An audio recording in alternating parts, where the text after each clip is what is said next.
আসসালামু আলাইকুম গাইস, তোমরা সবাই কেমন আছো? আশা করি ভালো আছো। আমি আলহামদুলিল্লাহ তোমাদের দয়ায় ভালো আছি। এই তো চলে আসলাম বাজার থেকে। সকাল সকাল তো বাজারে চলে গেছিলাম, তো কিছু বাজার নিয়ে আসছি। তো আমি তো অনেক সময় তোমাদের সাথে বাজারের ঘাট শেয়ার করি, রান্নাবান্নাও শেয়ার করি, রান্নাবান্না খাওয়া দাওয়া। তো বাজার থেকে চলে আসছি, এখানে নিয়ে আসছি জিবরের মাংস 1 কেজি। তো জিবরেগুলো সেদ্ধ দিয়ে দিয়েছি।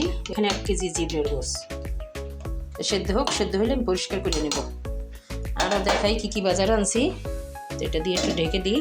আর দেখো এখানে বাজার নিয়ে আসছি কি কি দেখো। এই তো আমি নিয়ে আসছি একটা ক্যাপসিকাম, আর নিয়ে আসছি এতে কিছু মটরশুঁটি। আমি আরও আগে কিছু মটরশুঁটি নিয়ে আসছিলাম, তো এটা ছিল দেশি মটরশুঁটি, আর এটা মানে হাইব্রিড হবে। আর নিয়ে আসছি একটা লাউ, তো স্বাদের লাউ। আর নিয়ে আসছি তো কিছু এই তো সিমের বিচি দিয়ে মাছ দিয়ে রান্না করে দেবো ছেলেকে। দেখো সিমের বিচিগুলো কত বড় বড়। তো এই তো আজকে আমার বাজার টুকটাক।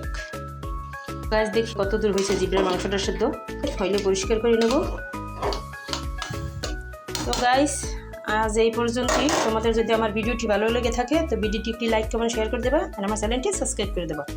তো আমার পাশে থাকার জন্য ধন্যবাদ। আল্লাহ হাফেজ।